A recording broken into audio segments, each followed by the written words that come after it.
Պարոն Մարգարյան, բարև ձեզ, ուրախ ենք ձեզ մեր տաղավարում հյուրընկալելու և ունենք մի քանի հարցեր, որոնց հետ կապված կլսենք նաև ձեր գնահատականը։ Եվ այսպես, Հայաստանում կայացան խորհրդարանական ընտրությունները աննախադեպ ընտրախախտումներով, բռնաճնշումներով, կալանավորումներով, ձերբակալություններով, ահաբեկումներով։ Ես կխնդրեմ այս խախտումների ու այս ամենի հետ կապված ձեր տեսակետը արտահայտեք, ինչի մենք ականատեսը եղանք, և իհարկե այս իրականության մեջ խուլ ու համր է Եվրոպան, խոսքի ազատության, ժողովրդավարության արժեքների հետ կապված, ըստ էության կարծես իրենք ասելիք չունեն, համեցեք։ Շնորհակալություն, որ այս ժամը տրամադրեցիք նաև հրավերի համար։ Ուրեմն, երբ խոսում ենք Հայաստանում ընտրախախտումների մասին, հաճախ նման տեսակետ կա, որ այդ ընտրախախտումները սկսվել են հիմնականում 1996 թվականի ընտրություններից հետո, հիմքնադրվել ընտրակեղծարարության եւ ընտրախախտումների Հայաստանում, եւ դրանից հետո ամեն դեպքում գիտենք ինչ ա եղել, բայց կարելի է հիմա արձանագրել շատ հստակ կերպով եւ 2026 թվականի հունիսի 7-ի ընտրություններով Հայաստանում ընտրախախտումների եւ ընտրակեղծարարությունը մտավ նոր, այդպես ասած, շրջան, նոր փուլ եւ կարելի ասել, այդպես ասած, ընտրախախտումների նոր փուլ է սկսվում ձևավորվել Հայաստանում, պետական ռեսուրսի օգտագործում, ընդդիմության ամեն ձևի, այդպես ասած, կանխում, կանխարգելում, թույլ չտալ, որպեսզի կարողանան առողջ կերպով, ազատ կերպով ընտրապայքար իրականացնեն, քարոզարշավ իրականացնեն, գլխավոր համարների, այդպես ասած, կալանավորումներ, ձերբակալություններ, եւ իդեպ դա միայն վերջին օրերի կապակցությամբ չի, եթե ես ուզենամ, կարծում եմ, սխալված կլինենք, եթե այս ընտրությունների երևույթը նայենք միայն, ասենք, վերջին 1 ամսվա ընթացքում, երբ սկսվեց պաշտոնական ընտրաքարոզությունը։ Ես կարծում եմ, սա պետք է մեկից ավելի լայն նայենք, շուրջ 1 տարի առաջվանից սկսված գործընթացները Հայաստանում, բոլորը կանխատեսում էին Նիկոլ Փաշինյանի կողմից այս ընտրակեղծարարության իրականացման նախադրյալներ ստեղծելու համար, սկսած եկեղեցու դեմ պայքարից մինչև տարբեր երևույթներ, որոնք ես կարծում եմ արդեն հունիսի 7-ին իրենց եզրահանգումը գտան, այն ամեն ինչով մենք բոլորս ականատեսը եղանք ցավոք սրտի եւ ունենք այնինչ, որ այս պահին ունենք, ցավոք սրտի կեղծված ընտրություններ, նկարված թվեր, ամենածիծաղելի կերպով, կարծում եմ երեք բոլորս ականատես տեղանք ինչ կատարվեց օրինակ Բարգավաճ Հայաստանի ձայների հետ, եթե նախկինում նույնիսկ եթե թվեր էին նկարում, դա մեկ անգամ էին նկարում վերջանում էր, հիմա տեսնում ենք նույնիսկ մի քանի սահմանադրական, այսպես ասած, մեծ ամասնություն ունենալու համար, ինչպիսի ընտրակեղծարարության են դիմում, փորձում են նույնիսկ մի 40-60 քվեից չեն անցնում, թվեր են նկարվում, որպես օրինակ Բարգավաճ Հայաստանին թույլ չտան, Շեմն անցնի, հետո իր ամբողջ այդ քանի հազար ձայները, որ ունեցել է, բերեն մտցնեն Նիկոլ Փաշինյանի ձայների մեջ, կարողանան 2 հատ այդպես ավելորդ մանդատ ստանալ այդպիսով։ Կարծում եմ ավելորդ է բացատրությունները տալը եւ բոլորս տեսել ենք ինչ կատարվեց սրանից 2 օր առաջ։ Ամեն դեպքում ցավալին այն երևույթն է, որ հիմա դուք էլ մատնանշեցիք, որ ասենք միջազգային հանրության լռությունն է, ոչ միայն լռությունն, այլ ընդառաջումն է, շնորհավորանքներն են, որ գալիս են Նիկոլ Փաշինյանին։ Այսինքն նույն այդ գիշեր այդ երևույթը, որ մենք բոլորս տեսանք նոր ձայների միայն 10%-ն էր հաշվարկված մոտավորապես, կարծում եմ բոլորս արթուն հետևում ենք, տեսանք ինչ կատարվեց, անմիջապես գալ եւ հաղթանակի մասին հայտարարելը շատ հստակ խոսում այն մասին, որ ընտրությունների արդյունքները հստակորեն պետք է այլ բան լինեին, որտեղ եթե որից է մեկը վստահ է, որ ինքը հաղթած է, այսինքն որից է խնդիր չունի ընտրությունների հետ, ձայների հետ խնդիր չունի, արդեն հստակորեն ինքը հաղթել է, շատ հանգիստ կարող է այդ գիշերն անցկացնել, սпасել, թույլ տալ ամեն ինչ իր բնական հունով ընթանա, իսկ առավոտյան արդեն երբ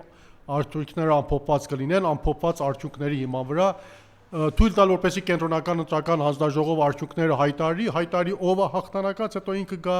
իր հաղթանակ այդպիսով ավելի այսպես ասած հաստատի եւ ամրագրի։ Բայց տեսանք նախքան այն, որ կենտրոնական ընտրական հանձնաժողովը նույնիսկ մեկ հայտարարություն աներ, ձայների 10%-ն էր հաշվարկված, Սիկը եթե չեմ սխալվում, մոտավորապես 1,470,000 քվեներից ընդամենը կարծում եմ 200,000 հավել դեռ հաշվարկված չէր, Նիկոլ Փաշինյանը շտապ հասավ շտապ եւ հաղթանակ հայտարարեց, նման հաղթանակ հայտարարում են մարդիկ, ովքեր մտահոգ են, որ ապագայում կարող է ինչ-որ բան կատարվի եւ հստակորեն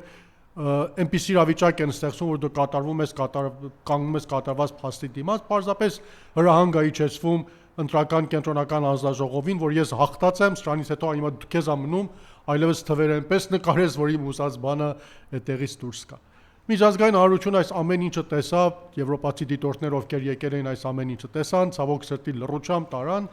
եւ կարծում եմ սա ամոթանք է, հիմա շատ հետաքրքիր է, որ մի բան, որ գուցե ասենք հենց մեր հարևան երկրներին եվրոպացի դիտորդները չեն ների, ամենախիստ պատժամիջոցները կկիրառեն նման մակարդակի ընտրություններ կազմակերպելու համար,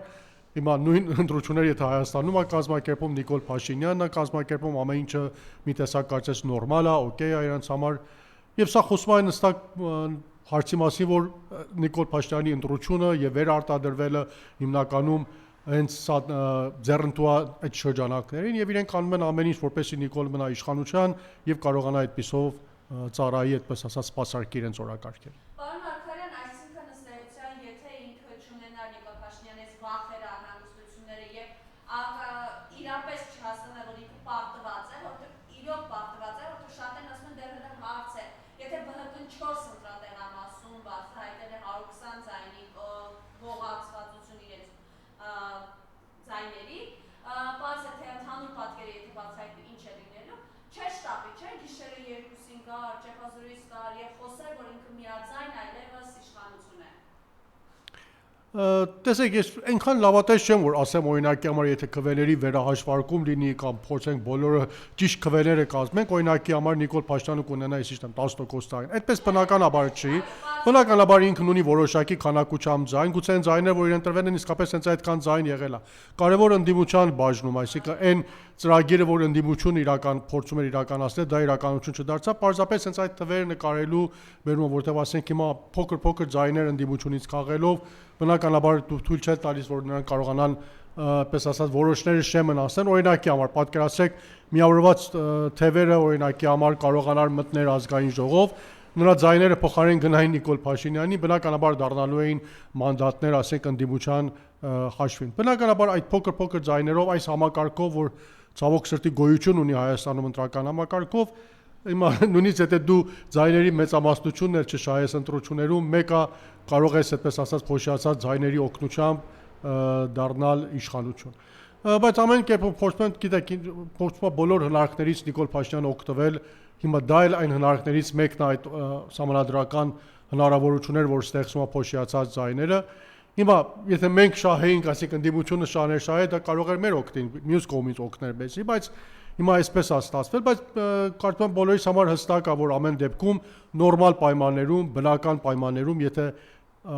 արդար ընտրություններ լինեին, շատ բնական է, որ այս պատկերը, որ մենք հիմա ունեինք, չէր լինելու, Նիկոլ Փաշինյանը չէր կարողանալու ձևավորել միանձնյա իշխանություն, ինչ որ ինքը հավակնեց ստեղծելու է, եւ լավագույն դեպքում հիմա մենք կարող ենք գնալ, ասենք այդպես ասած, հիմա ամենավատ սցենարը գնային երկրորդ փուլի ընտրությունների երկրորդ փուլ, բայց հիմա ունենք այն ինչ որ ունենք, կարծում եմ հիմա անիմաստ է, գուցե շատ էլ անցյալի վրա հենվելը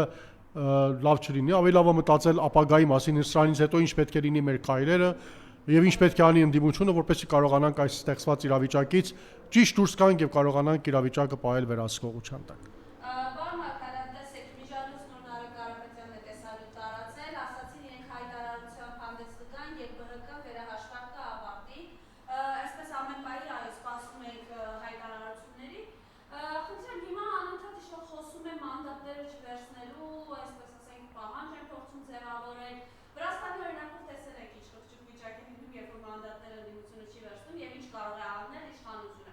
Նիկոլ Փաշինյանի իշխանության վրա չենք կասկածում ինչ է կարող անել։ Ովքեր են սա գեներալացնողները եւ որն է իրական նպատակը սրա։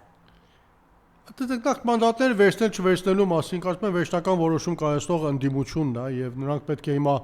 այդպես ասած նժարի կլկշի երկու կողմում նժարների վրա դնեն, տեսեն որն ավելի լավ, այսինքն վերցնեն ավելի լավ, թե չվերցնեն այս փուլում ամեն դեպքում վատ։ Մի շատ կարևոր այդպես ասած իրավական խնդիր կա, հիմա երեք ես լսում էի պարոն Օրբելյանի հարցազրույցը այդ կապակցությամբ, կարծում եմ ճիշտ մատնանշումներ կան այդտեղ, որտեղ ամեն դեպքում ուզենք թե չուզենք ճիշտ կամ սխալ մեր համանadrությունը այս պարագային լռում է, այսինքն հստակեցում չկա, որ եթե ընդդիմությունը կամ ազգային ժողով անցած ուժը մանդատը չի վերցնում կամ հրաժարվում է մանդատից, շատ հստակ կերպով օրենքը չի սահմանում, թե ինչ է տեղի ունենում։ Ինչ որ մենք ասենք այս պահին պարզապես ենթադրություններ են, եւ նկատի առնելով մյուս կողմում կանգնած է Նիկոլ Փաշինյանը, տեսնում ենք հրահանգումը այսպես պետք է լինի, նույնիսկ պես ասած, եթե ինչ-որ մի դեպք է տեղի ունենում, ինքը սցենարը նախապես միտեղ ասում է եւ դրանից հետո արդեն ամեն ինչ իր որոշված սցենարով ձևակայվում է եւ իր ավապա մարմինները,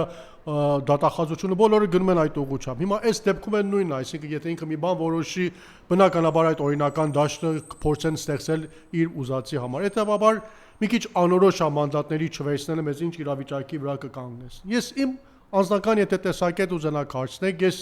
մենք նույն իրավիճակում կանգնած էինք 2021 թվականի հենց այս օրերին մոտավորապես ընտրություններից հետո, այն ժամանակ էլ խոսում էր մանդատները վերցնել չվերցնելու մասին, ես այն ժամանակ 100%-ով եւ միանշանակ կողմ եմ եղել, որպեսզի ընդդիմությունը մանդատները վերցնի, նկատի առնելով որոշակի հանգամանքներից եւ այն պայմաններից, որ այն օրն էին գտնվում։ Հիմա նույն հստակեցումը անկեղծ ասած ինձ մոտ տեսակետը չկա, որ պետք է վերցնել թե չվերցնել, գուցե մի քիչ տատանվում եմ, բայց ասում եմ վերջին հաշվով դա միասնական ընդդիմությունն է, որ պետք է վերցնի։ Բայց հիմա խոսեցիք այն մասին, որ միանգամից այդպես միակողմանի ճնշում ասկսեմ ձևակերպվել ընդդիմության վրա, փորձելով նրանց այդպես ասած տանել մեկ որոշման, որի արդյունքը որից է մեկի կամար կապած եմ հստակ չի։ Մանդատների չվերցնելը հիմա ինչ կարող է մեզ տալ, արդյունքում լինում է այն, որ երկու փուլ մենք ունենք իրականության մեջ, մեկը մինչև ազգային ժողովի ձևակերպումն է, մեկ ազգային ժողովի ձևակերպումից հետո ազգային ժողովի ձևակերպումը լինում այն ժամանակ, երբ առաջին նիստը տեղի է ունենում, այսպես ասած նախագահները, փոխնախագահները ընտրվում են եւ ազգային ժողովը ձևավորվում է եւ հայտարարվում է արդեն գոյություն ունի, դա կլինի մոտավորապես կարծում եմ օգոստոս ամսվա սկզբին ընթացքում կլինի։ Այդ փուլից հետո մանդատները վայր դնելը մեկ այլ իրավական իրավիճակ կստեղծի, այսօր երբ դեռ ազգային ժողովը ձևավորված չի, հստակեցված չի, որից է բան այլ իրավիճակա բնականաբար ստեղծում։ Հավանականությունը, որ այդ մանդատները օրինակի համար եթե հիմա ընդդիմությունը չվերցնի, այս պայն ազգային ժողով անցած երկու գլխավոր ուժերը, ուժեղ Հայաստանը եւ Հայաստան դաշինքը չվերցնեն, հավանականությունը, որ դրանք կփոխանցվի հաջորդ ուժերին, ես կարծում եմ 90-99%, այսինքն Նիկոլ Փաշինյանը կհանգի այս մանդատները փոխանցեք հաջորդ ուժերին, որոնք գրպանային ընդդիմություն են, եւ բոլորը կգնան այդ ուղղությամբ, այսինքն Սահմանադրական դատարանն էլ բոլորը արդեն գիտեք իր մարտիկ են այդտեղ ներդրված, դժվար կարելի է պատկերացնել ինչ տեղի կունենա։ Ես կարծում եմ այս հարցում պիտի մի քիչ համբերատար լինել, թույլ տալ, որպեսզի ազգային ժողով անցած քաղաքական ուժերը, ընդդիմադիրները իրենք որոշում կայացնեն, ծանր ու թեթև անեն, տեսնեն, որ տարբերակն ավելի այս պահին ձեռնտու իրենց եւ իրապես որ տարբերակը մեզ ավելի շատ բան կտա, մանդատը վերցնելը թե մանդատը չվերցնելը եւ բնականաբար ինչ որ հետո որոշում լինի, դրանից մենք կարող ենք հետեւություններ անել, վերլուծել, որ ճիշտ է եղել թե սխալ է եղել։ Բայց այս փուլում կարծում եմ միանշանակ ճնշում գործադրել քաղաքական ազգային ժողով անցած քաղաքական ուժերի վրա, ես համարում եմ դա մի տեսակ ջուր լցնել Նիկոլ Փաշինյանի ջրաղացին, օգնել, որպեսզի այդպես ասած ինչ-որ օրակարգեր առաջ գնան, դե հիշում եք միջև ընտրություններ, ինչպիսի խոսակցություններ էին գնում, հատկապես օրինակ շեշտը Հայաստան դաշինքի վրա էր, Ռոբերտ Քոչարյանը չպիտի մասնակցի ընտրություններին, մասնակցեց, հետո ասում էին, ես ինչ գիտեմ, պետք է հրաժարվեն, ես ինչ գիտեմ, ինչ անեն, հիմա երբ արդեն հստակ է դարձել, խոսքը հիմա գնում է մանդատները մի վերցրեք, բայց հիմա կարծում եմ այս պահին մի տեսակ ընդդիմափոխություն գոնե ազգային ժողովում այս պահին տեղի ունեցել, մի շատ կարևոր երևույթ կարծում եմ բոլորս պետք է այս պահին հասկանանք, որ այլևս ոչ Ռոբերտ Քոչարյանը գլխավոր ընդդիմադիր լիդերը չի եւ Հայաստան դաշինքն չի, այս պահին ազգային ժողովում այս պահի դրությամբ մանդատների մեծամասնություն ունի ուժեղ Հայաստանը, Սամվել Կարապետյանը եւ հիմնականում նրանք են, որ որոշում պետք է կայացնեն եւ որոշումը պետք է համատեղ կերպով լինի, հետաբար միայն քաղաքական մեկ ուժի թիրախավորելը կարծում եմ շատ անիմաստ կլինի եւ որոշակի հետնպատակներ հայտապնդում, ինչը ճիշտ չի լինի եւ շեշտում եմ դա կլինի Նիկոլ Փաշինյանի ջրաղացին ջուր լցնել։ Ճիշտ ասած նույն գիշերը, որ ժամը 2-ին Նիկոլ Փաշինյանը շտապեց իր միասնական մասին հայտարարել, էլ իր լեքսիկոնով նորից որ պատժելու է ընդդիմադիրների կան, այս հայտարարած լեքսիկոնը գիտեք ընտրապայքարի ժամանակ էլ, քարոզարշավի ժամանակ սատկացնել, կզացնել, բան, այս ամենի հետ կապված է ձեր տեսակետը, որ այս մարդը շարունակում է խաբել ըստ էության եւ ոչ միայն խաբել, այս մասում նաեւ նույն ասոցի ժամանակ ասած եմ անդամակցության համար երկարատև պրոցես է հարկավոր, սրա զուգահեռ նաեւ ՀԱՏՄ-ի հետ ես անպայման հարաբերությունները կարգավորելու եմ, ամեն ինչ տեղն անցնելու, խնդրեմ։ Տեսեք, հիմա եկեք այսպես նայենք, մոտավորապես նման իրավիճակ 2021-ին էլ ընտրություններից հետո կար, բոլորը սպասում էին, որ օրինակ համար ընտրությունների արդյունքները հայտարարվելուց հետո ինչ որ հետ ընտրական անմիջապես պրոցեսներ են լինելու, փողոցային պայքար, ժողովուրդը գալու է փողոց, բայց 2021-ին տեղի չունեցավ, այսինքն ժողովուրդ չգնաց այն սցենարով, որ կարծում եմ Նիկոլ Փաշինյանի ձեռնտու էր, ինքը պատրաստվում էր դրա համար, արյուն թափել, այդպես ասած բախումների տանել իրավիճակը, լարել, սրել, որից բնականաբար վերջում շահողը կլիներ ինքը, փորձելու էր բռնաճնշումներ կիրառել եւ իր նպատակները առաջ տանել։ Ես կարծում եմ այդ գիշերվա պահվածքն էլ հենց այդ ես կարծում եմ շրջագծում կարող են գնահատել այդ լարվածությունը, որ ինքն ուներ, առաջին հերթին բացատրում էր նրանով, որ կարծում եմ ինքը հստակ գիտեր, որ ինքը միանշանակ հաղթողը չի, եւ շտապելով իր հաղթանակը հայտարարելու մասին փորձում էր խնդիրները լուծել,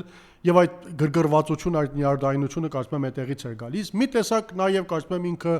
սպառնալիքներ կարդալով ընդդիմության ասային, որ կբռնեմ, կդատեմ, կնստեցնեմ, եւ իդեպ հիմնականում խոսքը վերաբերում էր այն 3 քաղաքական ուժերին, որոնք խորհրդարան էին ասում։ Հիմա գոնե քաղաքակրթությունը, քաղաքավարության նորմերը պահանջում են, որպեսզի եթե դու որպես իշխանություն համարում ես քեզի հաղթող ուժ եւ մտել ես ազգային ժողով եւ քեզ հետ միասին ընդդիմություն կա, որը ազգային ժողովում մանդատ է վերցնելու, դու պետք է նվազագույն քաղաքավարությունը ցուցաբերես, նաեւ ողջունես նրանց մուտքը, այսինքն քաղաքակիրթ աշխարհում ընդհանրապես այդպես է լինում։ Ողջունում ես նաեւ նրանց մուտքը, փորձում ես իրավիճակը հանդարտ պահել, լարվածությունների չգնալ, որպեսզի հետագային նաեւ քո այդպես ասած իշխանության գալը կամ վերահսկողությունը քեզ համար հեշտ լինի, բայց Նիկոլ Փաշինյանը գնաց ճիշտ հակառակ ուղղությամբ, որտեղ ինքը նպատակ է, այսինքն ինքը փորձում է հիմնականում իրավիճակը սրել, հույս ունենալով, որ այսինքն ընդդիմությունը սխալ թույլ կտա, սխալ քայլերի կգնա, ժողովուրդ կբերի փողոց, ինչ որ այդպես ասած իրավիճակը կսրվի, հետո ինքը դրա ֆոնին կկարողանա իր նպատակները հետապնդել, բռնաճնշումներ գործադրել, նստեցնել։ Բարեբախտաբար մինչև այս փուլը մենք տեսնում ենք ընդդիմությունը պահել է իր այդպես ասած հավասարակշռությունը պահել է, չի գնացել, չի խաղը այդպես ասած առաջնորդվել խաղի այն կանոններով, որ Նիկոլ Փաշինյանն էր համար գծում, եւ ես կարծում եմ դա ամենաճիշտ մոտեցումն է եղել, որ այսօր ցուցաբերվել է մեր ընդդիմության կողմից, քանի որ չպետք է գնալ այն ուղղությամբ, որ Նիկոլ Փաշինյանն է մեզ փորձում տանել, հաստատ եթե Նիկոլ Փաշինյանը կարողանար նստեցնել կնստեցներ, հիմա ինչ է պատահել, օրինակ Ռոբերտ Քոչարյանին մեկ անգամ նստեցրել է, Սամվել Կարապետյանին նստեցրել է, Գագիկ Ծառուկյանին նստեցրել է ինչ-որ ժամանակ, այդ ամեն ինչը, որ ինքն ասում է կանեմ մեկ անգամ արել է եւ դրանից որից արդյունք չի քաղել, փաստորեն այդ 3 քաղաքական ուժերը դրսում են, ումին որ ինքը նստեցրել է, հակառակ արդյունքն է տվել եւ դարձել է քաղաքական գործոն, այսօր ազգային ժողովում Պաստորեն կա Ռոբերտ Քոչարյանին նստացրեց, Ռոբերտ Քոչարյանը դարձավ գլխավոր ընդդիմադիր ուժ, 2021 թվականին մտավ խորհրդարան, 5 տարի պայքարեց Նիկոլ Փաշինյանի դեմ։ Սամվել Կարապետյանին նստեցրեց անցած տարին հույս ունենալով, որ նրան այդպես ասած բիզնեսները խլելով կլռեցնի, տեսանք ճիշտ հակառակ էֆեկտը տվավ, հիմա Սամվել Կարապետյանն է դարձել գլխավոր լիդերը։ Վստահ եմ, որ այդ ուղղությամբ եթե ինքը գնա, կարծում եմ պիտի հասկացած լինի, որ նստեցնելով չի, որ ինքը կարողանում է հարցեր լուծել, այլ կարծում եմ եթե խոհեմ լինի, պիտի հասկանա, որ այս փուլում ինքը արդյունավետ ավարտված է ունենալ ասելիք, որից է բան չունի, եւ պիտի փորձի կարողանալ հասկանալ, որ ժողովրդի պահանջը ինչ է, որտեվ ամեն դեպքում մի բան մենք պետք է արձանագրենք, ճիշտ է այս ընտրություններում ընդդիմությունը չկարողացավ հասնել այն իշխանապողության, որը մեր գլխավոր նպատակն էր, բայց մենք մի կարևոր հաղթանակ այստեղ արձանագրել ենք ընդդիմությունը կամ պետք է կարծում եմ սա արձանագրենք։ Նիկոլ Փաշինյանին անհրաժեշտ էր շատ բարձր տոկոսով մասնակցություն, որը ամեն դեպքում եղավ մոտավորապես 60-58% մասնակցություն, բարձր մասնակցություն էր, բայց դրա կողքին նաև իր համար անհրաժեշտ էր բարձր տոկոսով ընտրվել, այսինքն իրեն անհրաժեշտ էր նաև ասենք 75-80%-ով հատկապես իր ձայն քվե հավաքել, բայց տեսանք դա տեղի չունեցավ, կարողացավ հավաքել ընդամենը 49.81%, եթե չեմ սխալվում։ Սա նշանակում է, որ հասարակության մեծամասնությունը, այսինքն առնվազն ընտրությունների մասնակցածների մեծամասնությունը չի բաժանում Նիկոլ Փաշինյանի օրակարգերը եւ այդ օրակարգերի գլխավոր մասը այն հայտնի 4-րդ հանրապետությունն էր, որ ինքը փորձում էր հռչակել այս ընտրություններից հետո կամ սահմանադրության փոփոխություններն էր, հիշում եք, որ ինքը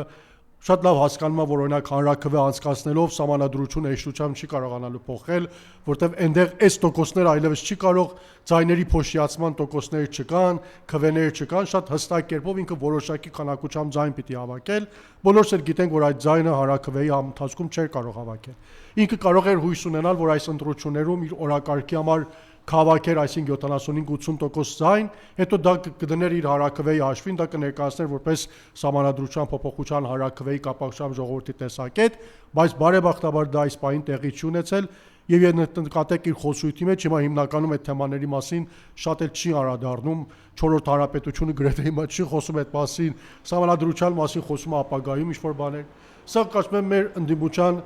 գոնե հիմա այս ամեն անհաջողությունների մեջ ունեցել ենք, սա հաջողության կարևոր հաջողությունն է, որ արձանագրել ենք, թույլ չենք տվել, որ ինքը ունենա այնպիսի մեծամասնություն ազգային ժողովում, որ դա կկարողանա շահագործել Սահմանադրության փոփոխության կապակցությամբ կամ 4-րդ հանրապետություն այսպես կոչված հռչակելու այդ իր գաղափարը հիմնավորելու համար։ Եվ նոր տեսանյութեր են գալիս այդ ընտրության օրը, ինչպես էին զինվորներին տանում արդեն ընտրությունը ավարտված, այս հայտարարությունը 23-ից 40 զինվորները դեռ ընտրում էին, այդ չենք խոսում, որ գիշերը դադարեցրել էին հաշվարկը, այս ամենը ինչ դրսևորում է, չգիտեմ։ Տեսեք, կարծում եմ հստակ է, տեսեք, իրենք երբ որ ամեն դեպքում տեղի վրա ինչ-որ գնահատականներ կարողանում են ձեռք բերել, որ ինչպես ընտրությունները ընթանում, ես կարծում եմ, երբ որ զգացել են, որ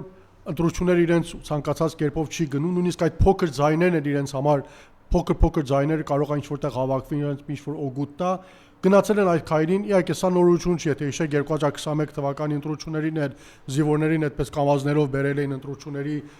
մասնակցել էին։ Հիմա գիշերվա այդ ժամին վերջին պահին բերել ժամը 20-ից հետո մտցնել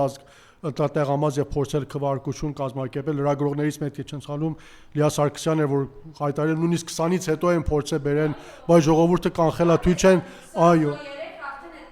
թույլ չեն տվել որ ներսպտեն բարեբախտաբար կանխվել է դա հիմա իրականում կարևոր հարցը այդ մասնակցությունը չի կարևորն է որ հիմա դու օրինակի համար Մեղրիում կամ այսպես ասած սահմանային գյուղերում որտեղ զինվորները պետք է ծառայության վրա լինեն այդ պահին հիմա այդ քանակությամբ զինվորների լցնում ես ավտոբուսների մեջ բերում ես կամազով ես գիտեմ ընտրատեղամաս նշանակում է դու դիրքերն ես այդ պահին դատարկում ով է թույլ տվել հրամանատարներին ասենք այդ պահին դիրքերը դատարկել զինվորներին միանգամից դիրքերից բերել հասցնել ընտրատեղամաս օրինակի համար ընտրություններ կազմակերպել օրինակ կարծում եմ շրջիկ հավանաբար ընտրատեղամասեր կարող են լինել օրինակի համար կարելի է զինվորների համար նման տեղամասեր պես ասած քվեակենտրոններ նկատի առնել գնալ քվեները վերցնել որպեսզի դիրքերը թափուր չմնային հենց այդ երևույթը երբ դու ամբողջ դիրքերը դատարկում ես զինվորներից մետեղ հավաքում ես զինվորներին բերում ես ձայն տալու դա խնդիր է հիմա հետաքրքիր է շատ առաջի պահին որ այդ տեսագրությունները տարածվեցին եթե հետևել եք որ ասում էին որ պայմանագրային զինծառայողներ են, որոնք պես ասած պարգևավճարներ են ստացել եւ պարգևավճարների համար են գալիս ձայն են տալիս այդպես խմբովի, Civic ETM-ը շտապեց հերքել, իսկ հերքում ինչ էր պարունակում, որ սրանք պայմանագրային չեն, այլ ժամկետային զինծառայողներ են։ Այսինքն ամեն դեպքում փաստը չհերքվեց, որ իրենք զինվորներին այդ մեծ քանակությամբ բերում են, պարտադրում են իրենց հրամանատարների ուղեկցությամբ ուղղորդված կերպով ձայն տալու։ Հիմա խնդիրը պայմանագրային կամ ժամկետային լինելով փորձեցին լուծել, բայց հիմնական թեման այդտեղ մի տեսակ կարծես մնաց լուսանցքում, որ հիմնականում զինվորներն ինչպես պիտի գնան ուղղորդված կերպով իրենց հրամանատարի վերահսկողության ներքո մասնակցեն քվարկության, հատկապես եթե տեսագրություններից մեկի մեջ էլ տեսնեիք, այս զինծառայողների կողքին մեկ ուրիշ անձ էլ ներկա էր քվախցիկում, այնտեղ հավանաբար նկատում էին կամ արձանագրում էին, որ ինչ է տեղի ունենում։ Դե նման մանր այդպես ասած խախտումներ, տեսագրություններ բոլորս էլ տեսել ենք, հիմա դրանք բոլորը հավաքագրելով կարծում եմ պետք է մեկ անգամ ես արձանագրենք, կարծում եմ մեր ժամանակակից պատմության ամենախայտարակ ընտրություններից մեկն էր, որ Նիկոլ Փաշինյանը կազմակերպեց։ Հիմա նախորդ իշխանություններին միշտ էլ մեղադրել են ընտրախախտումներ ունենալու մեջ, ընտրախախտումներ միշտ էլ կան, ամեն դեպքում չի կարելի հավակնել, որ 100%-անոց ճիշտ ընտրություններ աշխարհի որևէ երկրում չի լինում։ Ես Միացյալ Նահանգներից եմ գալիս, ամեն դեպքում այն համակարգի մեջ էլ ամեն դեպքում ընտրախախտումներ կան, հիշում եք, երբ նախկին ընտրությունների ժամանակ նախագահ Թրամփը ինչպիսի բողոքներ էր ներկայացնում։ Բայց կարևորն է, որ